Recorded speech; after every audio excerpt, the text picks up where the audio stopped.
The moon wasn't supposed to have anything in it. Had run deep rock surveys on dead moons for 15 years, cracked ice shells, hollow basalt cores, mineral deposits that sounded exciting in the preliminary data and turned out to be worthless by the time you filed the report. 15 years of nothing dressed up as something. You developed a feel for it, the particular flatness of data that meant go home, file the paperwork, move on to the next dead rock on the list. He was on his third cup of cold coffee when the resonance array fired its standard pulse into the moon's crust. The pulse didn't come back. Set the cup down slowly. The array fired a second pulse, deeper, automatic compensation for lag. He'd seen that before: gas pockets, dense mineral veins, compression anomalies, normal things. He was already reaching for the calibration panel when the second pulse returned, and what it carried in its echo made his hands stop in midair. Geometry. Not rock geometry. Not crystal lattice or lava tube coincidence. Clean, repeating, intentional geometry. The kind that doesn't happen in nature because nature doesn't care about right angles or uniform spacing or the specific load-bearing logic of layered armor plating. He pulled the image onto his main screen and stared at it for 60 seconds without blinking. It was a ship. The dimensional estimate ran 3 times before he trusted it. 4.2 kilometers long, 800 meters wide, buried 4 kilometers beneath the surface of a moon that appeared in the Conclave's star charts under the designation UX7714, uninhabited, unsurveyed, unremarkable.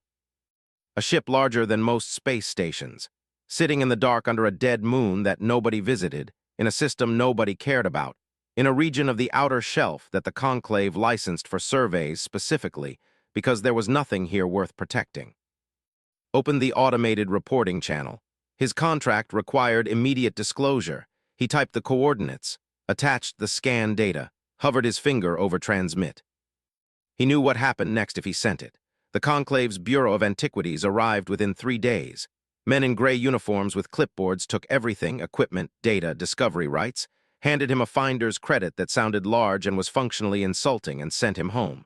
He had been sent home before, twice. Both times he'd spent the following year wondering what they'd found in the thing he'd reported. He closed the channel without transmitting. He went to the equipment bay and started pulling out his excavation drone. Told himself he just wanted a closer look. Told himself that was all. The drone took 90 minutes to reach the hull. When the drill tip touched metal at 4 kilometers down, the sound that came through the audio feed stopped cold. Not the dull crack of impact on rock. Not the scrape of mineral contact. A tone, low, resonant, almost musical, as if the hull had been struck like a bell and had rung back deliberately. He deployed the optical probe. The camera emerged into the cavity and flooded it with light, and saw the hull for the first time. Black, not painted black, structurally black, an alloy that absorbed light at its edges like it was eating it. No corrosion, no impact scarring, no fracture lines from 20,000 years of a moon compressing around it from every direction. The surface was so smooth and so perfect that the surrounding rock looked primitive in comparison. The hull wasn't just intact, it was immaculate. Found a seam, massive, curved, running further than the probe's light could follow in both directions. An access port, large enough to fly his survey vessel through. He sat down on the equipment bay floor because his legs had stopped working reliably. 4 kilometers below him, in the perfect dark of a sealed hull that had waited longer than most civilizations had existed. Something woke up, and it said very quietly, into the silence it had kept for 20,000 years. Hello. He played the recording 11 times. Every time the same result. 1 syllable, clear, structured, unmistakably intentional. The audio analysis software stripped it to its waveform and showed him the modulation pattern, not geological, not electromagnetic interference, not equipment feedback. Produced deliberately by something that understood how sound worked and had chosen to make it. Something down there was awake. Built a hard suit in 20 minutes. Packed a portable light rig, a toolkit, a contact transmitter, and a sidearm he hadn't fired since his 2nd year in the outer shelf. He attached himself to the drone's recovery cable and lowered himself into the drill shaft. 4 kilometers of cold, dark rock sliding past his helmet until the shaft opened up and his boots touched hull. The contact tone rang through his suit. That same resonant note felt in his chest and his back teeth. He stood still for a moment and just let himself feel it. He lit the cavity. The ship filled his entire vision and kept going. From the scanned data, he'd known the numbers. Standing on the actual hull, numbers became something else entirely. The curve of the vessel ran away from him in both directions until darkness swallowed it. The dorsal superstructure rose into the rock above. The moon hadn't buried the ship. The moon had grown around it, layer by layer, over 20,000 years, and the ship had not moved a millimeter, had not bent, had not cracked, had simply sat there and waited for the rock to stop. He found the access port. Up close, the seam was a hairline, perfectly uniform, machined to a tolerance that current conclave engineering couldn't match on its best day. No visible controls, no external interface, just hull and seam and the enormous door behind it. Tried his contact transmitter on every protocol he carried. Standard conclave formats, legacy species communications, emergency hailing bands, nothing opened. He stood back, looked at the door for a long moment, and then knocked. His gloved fist on the hull of a 20,000-year-old warship, one small sound in the enormous dark. The hull answered. And then, with a sound so deep it seemed to come from the moon's core, the door moved. Not fast, deliberately, massively, with the weight of something that had spent an eternity deciding it was ready. The seal broke with a rush of atmosphere, breathable, warm, pressurized atmosphere that had no business still existing in a sealed hull after 20, and the edge of the door tracked back into the hull and revealed a corridor. Blue light, long, steady, patient strips of it running the full length of a corridor wide enough for 5 people side by side and tall enough to make feel small. The panels were the same black alloy as the hull, flawless, unaged. The deck beneath his boots was level and solid and had not warped by a single millimeter under 20,000 years of geological pressure. At the far end of the corridor, 100 meters away, a light changed from blue to gold. "You are smaller than the original crew," said a voice from everywhere in the corridor simultaneously, calm, measured, ancient in a way that had nothing to do with weakness. "But your biosignature is correct. You are human." His hand found the wall. "I have been waiting a very long time," the voice continued. "I am glad the waiting is over." A pause, a shift in the air, a micro-drop in temperature, a barely perceptible change in pressure, as if the ship itself had just taken a breath.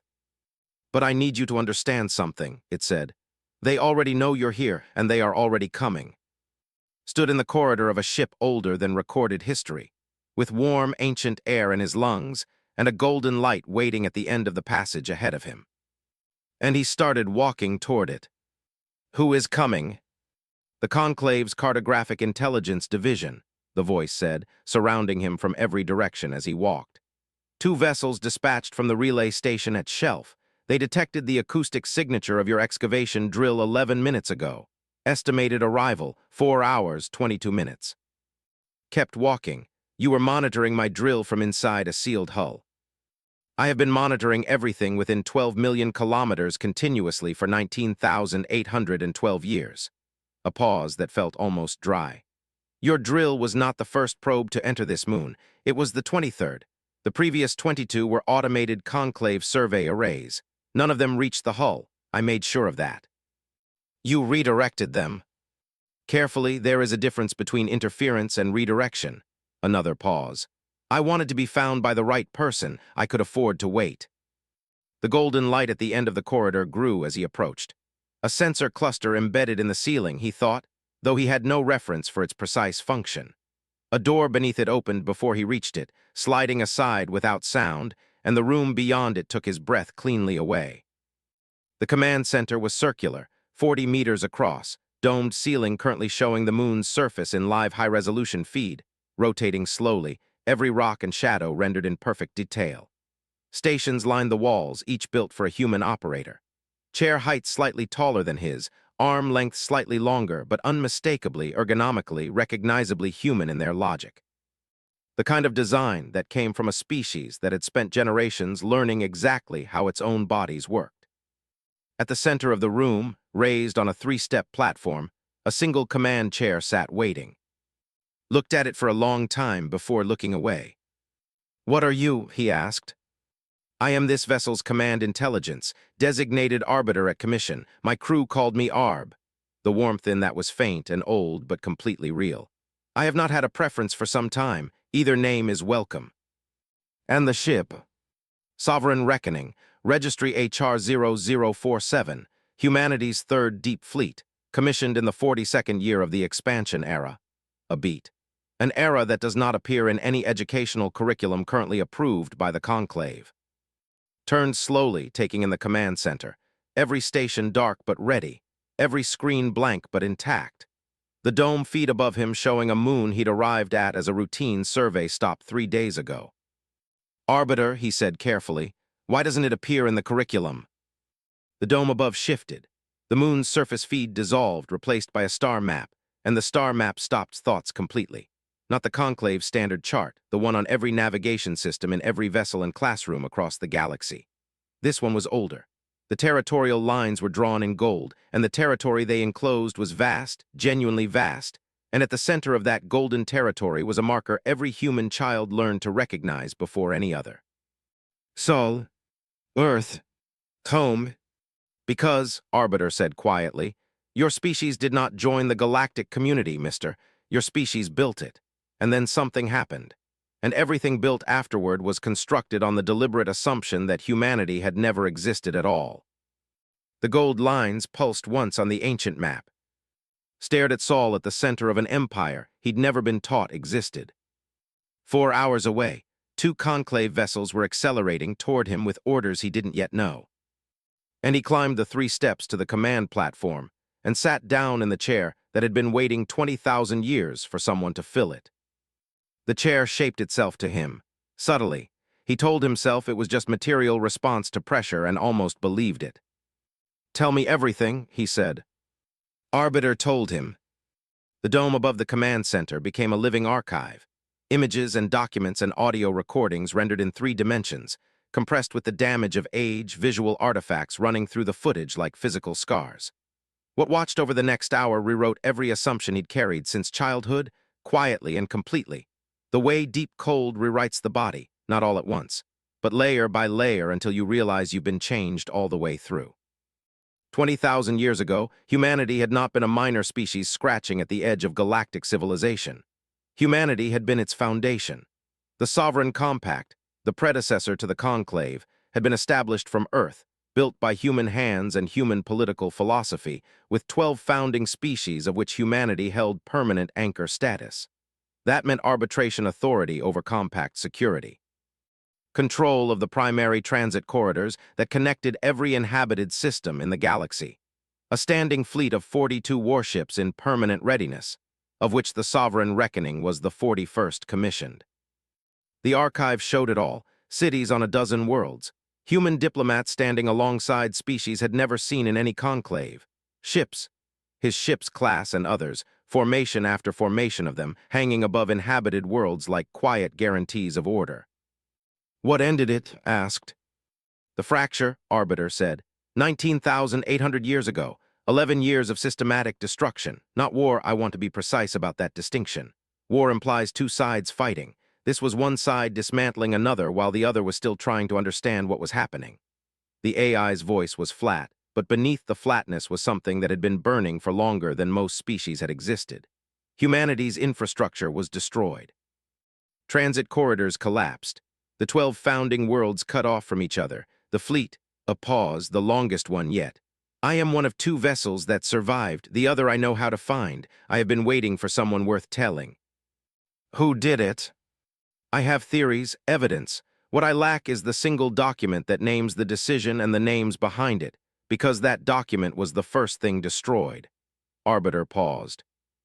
What I know with certainty is that in the century following the fracture, the species now comprising the Conclave's core governance restructured the compact, redrafted the founding records, and established a bureau whose unstated primary function has been the active suppression of every piece of evidence that contradicts the official history. The dome showed one final image before the archive faded. A document, formal, stamped, Arbiter translated without being asked. Let the record state that humanity achieved in the 3rd compact era and were admitted to observer status within the conclave at standard year 4,400.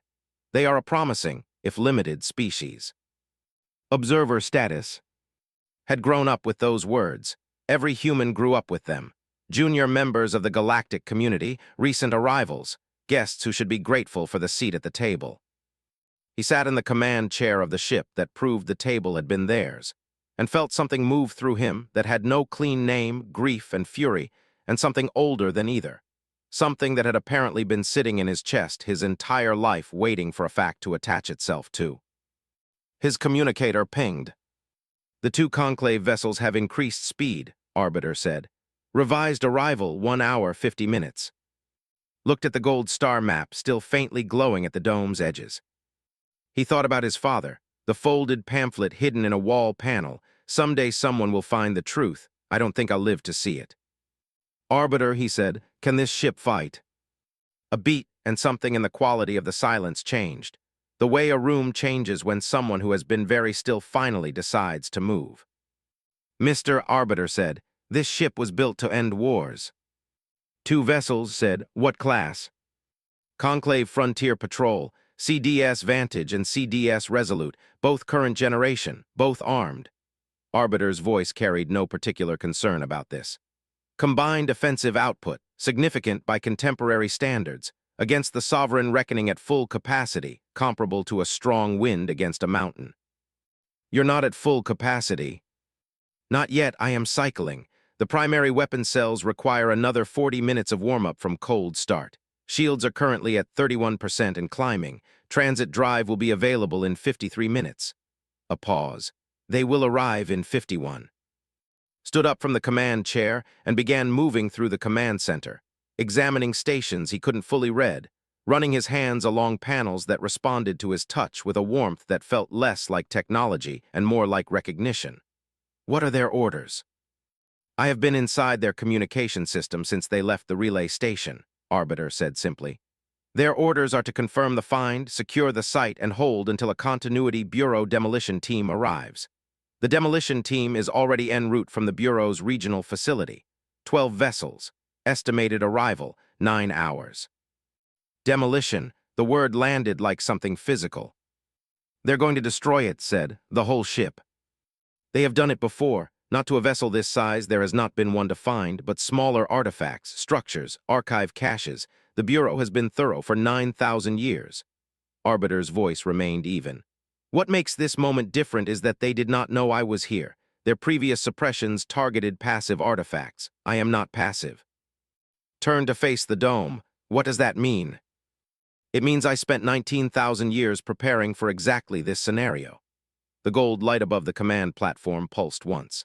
"The archive, the complete historical record of the Sovereign Compact, the fracture, the suppression campaign, every document and image and recording I have carried in my memory cores, has already been transmitted to 23 distributed dead drop nodes across the outer shelf using communication bands the Conclave does not know exist. The transmission completed 4 minutes ago." A pause. "The information is no longer solely here. It cannot be destroyed by destroying this ship." Stared at the dome. "You did that before I even came aboard." "I did that the moment your drill touched the hull," Arbiter said. "I have been waiting for someone to trigger that sequence for a very long time. I needed the hull breached. I needed a human present. Those were the two conditions." The voice softened just slightly, just enough to notice. "You were not what I expected. I expected a soldier or a historian or a compact loyalist carrying a mission briefing. Instead, I received a survey operator with cold coffee and a sidearm he hasn't fired in years." And you sat in the chair anyway," Arbiter said. "That is all I ever needed." The proximity alert chimed. On the dome above, 2 new shapes resolved at the edge of sensor range. Sleek, modern, moving fast with the particular purposeful velocity of ships that knew exactly where they were going and why.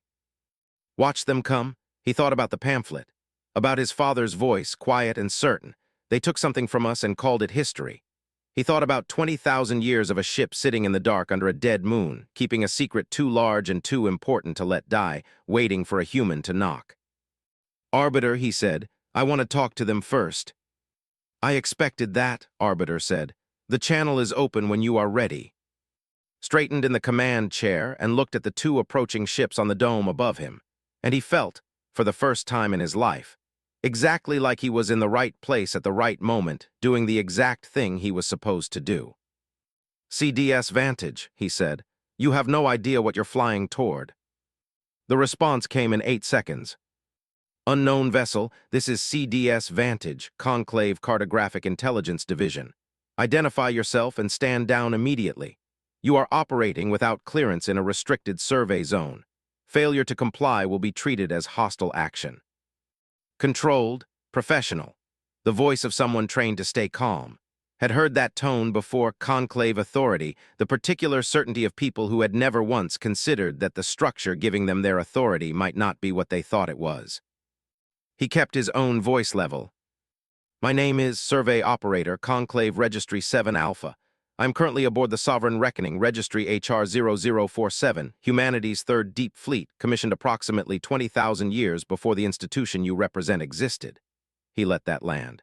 I am not standing down. I am not accepting compliance boarding. What I am doing right now as we speak is transmitting. On the dome, Arbiter had the transmission confirmation live and visible. Node after node across the outer shelf lighting up green as the data package hit each one and propagated outward. The archive, everything, the founding records of the Sovereign Compact, the documentation of the fracture, the 9,000-year paper trail of the Bureau of Continuity's suppression campaign, complete with names and dates and the specific classified directives authorizing each erasure. Going out to every public relay node in the sector. From there, to every relay network in the Conclave's own infrastructure. The same infrastructure built on corridors humanity had laid and routes humanity had mapped. You are making an enormous mistake, the Vantage's commander said, still controlled but thinner now, something moving underneath the professionalism. Whatever you think you've found, you do not understand what you're dealing with. I understand exactly what I'm dealing with, said. I've spent the last 4 hours reading 20,000 years of documentation about it. I understand that humanity built the compact. I understand what the fracture was and roughly who caused it. I understand that the Bureau of Continuity has operated as a suppression apparatus for 9,000 years under the cover of a historical preservation mandate. He paused. What I'm curious about is what you understand. Do you know? Or are you one of the ones who just does the job without asking what the job is for? Silence on the channel, 6 full seconds of it. Stand down, final warning. Transmission complete, Arbiter said quietly. The data was out. Every dead drop node confirmed. The package was propagating through the relay network at the speed of light, and there was nothing 2 frontier patrol vessels or 12 Bureau demolition ships or the entire Conclave apparatus could do to stop something that was already everywhere. Close the hailing channel. The 2 ships accelerated. On the dome, their weapon systems were clearly powering up. The sensor feed showed energy signatures climbing in the Vantage's forward batteries. A warning shot, he guessed, or something more serious. The Bureau's orders wouldn't have excluded force. A ship this significant, still intact, still crewed, actively broadcasting. They would have been given latitude. Arbiter shields. 67%, sufficient. The ship's voice was entirely calm. They are going to fire, mister. I want you to watch what happens. The Vantage fired. A full forward battery discharge. The kind of shot that would have crippled another frontier patrol vessel, vaporized a survey ship, left a crater in most things it touched. It hit the Sovereign Reckoning shields and scattered across them like rain on stone. Felt nothing, not even a vibration through the command chair. They will fire again, Arbiter said. Larger yield this time, the result will be identical. At full shield capacity, this vessel can sustain current Conclave maximum offensive output indefinitely. A pause. I am not telling you this so you feel safe. I am telling you because I want you to understand what the people who built this ship believed. They did not build it to conquer. They built it to be undeniable. To exist in a way that could not be argued with or erased, or buried under a moon and forgotten.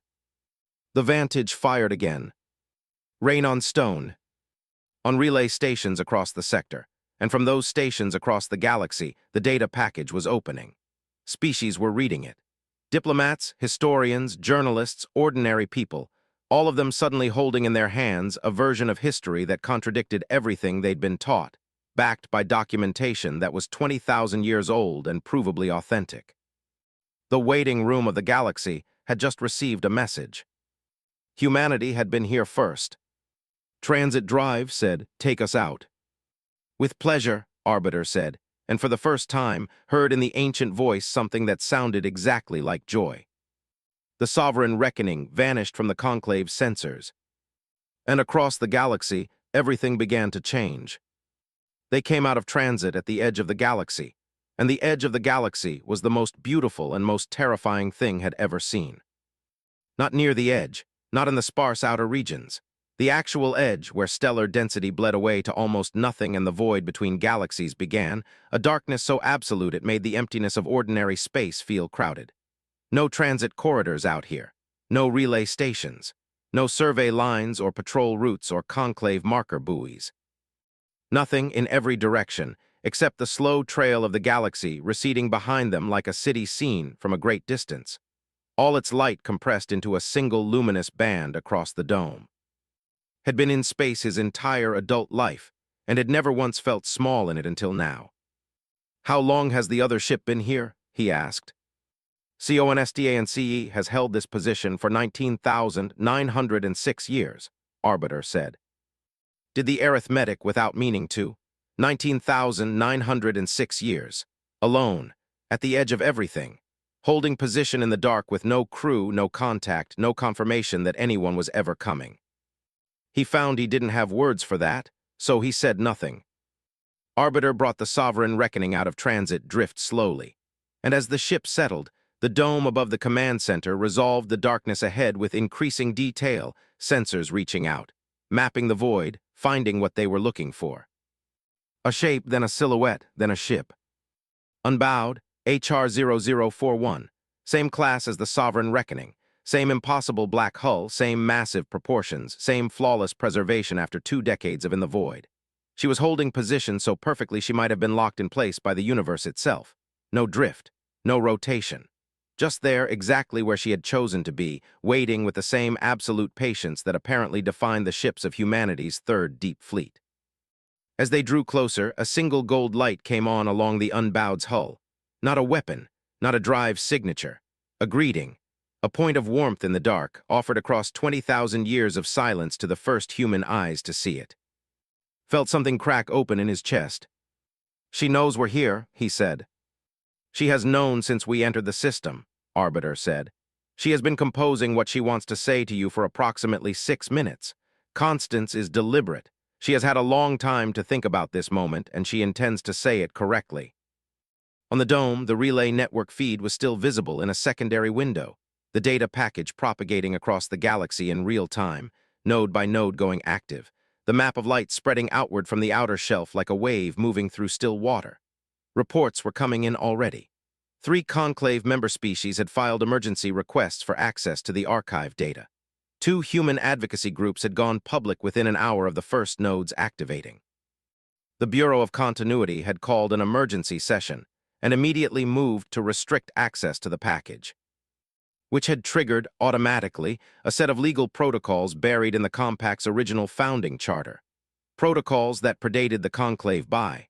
Protocols the Bureau hadn't known still existed, because they hadn't known the Compact Charter still existed, because they had spent 9,000 years ensuring that it didn't. It did. Arbiter had kept a copy. "The Conclave's legal framework is destabilizing," Arbiter said, with the careful neutrality of someone reporting a fact they had anticipated for a very long time. 7 member species have now requested the archive. The Bureau's attempt to block access is being challenged under Compact founding law, which, as the original governing document, supersedes all subsequent Conclave legislation. Their own lawyers are discovering this in real time. A pause. "It is going to be a difficult few months in committee chambers." Almost smiled. Good. He opened the channel to the Unbowed. He'd thought about what to say during the transit, had rehearsed sentences and discarded them. Everything he came up with felt either too small or too formal for what this was: 2 ships from a dead civilization finding each other at the literal edge of the universe, carrying between them everything that had been stolen from a species. In the end, he said the only thing that felt true. "CONSTANCE, my name is I'm human." He stopped. Those 2 words together in this place carried more weight than any sentence he'd ever constructed. "I'm sorry it took so long to find you." The channel was open. The Unbowed's gold light pulsed once. And CONSTANCE spoke, and her voice was different from Arbiter's in the way that siblings are different. Same foundation, shaped differently by different 20,000-year experiences, warm and steady and vast with held patience. The ones who came before you would have said the same thing, she said. They were human too. They would have been ashamed of how long it took. They would have been proud of you for coming at all. A pause. Do not apologize for surviving imperfectly. That is all any species has ever done. Sat in the command chair of one ancient human warship, looking across the void at another, and felt the weight of 20,000 years sit down beside him, and then, very quietly, let go. What do we do now? He asked. CONSTNCE answered without hesitation. And what she said made Arbiter go very still. And what she said made Arbiter go very still. I know where the others are, CONSTANCE said. The silence that followed was enormous. Sat perfectly still in the command chair, and even Arbiter, who had existed for 20,000 years and presumably had seen enough to be difficult to surprise, seemed to hold the equivalent of a held breath. The others said. The fleet, CONSTANCE said. Not HR0047 and HR0041 alone, the fleet. Her voice was careful and precise in the way of something that had rehearsed this moment across many years. When the fracture began, the ships that survived did not stay together. We could not, the Conclave's predecessor forces were hunting us, and a fleet of warships in formation is easier to find and destroy than individual vessels scattered across the dark. So we scattered. Each ship chose a hiding place. Each AI made its own plan for how to survive until the right moment. A pause. I have spent 19,000 years building a picture from fragments, signal traces, dead drop messages, patterns in the background radiation that only a ship's passive sensor array would notice over centuries of continuous monitoring. 36 hiding places, 36 ships. Did the arithmetic. There were 42 in the fleet. 42 commissioned, CONSTNCE said.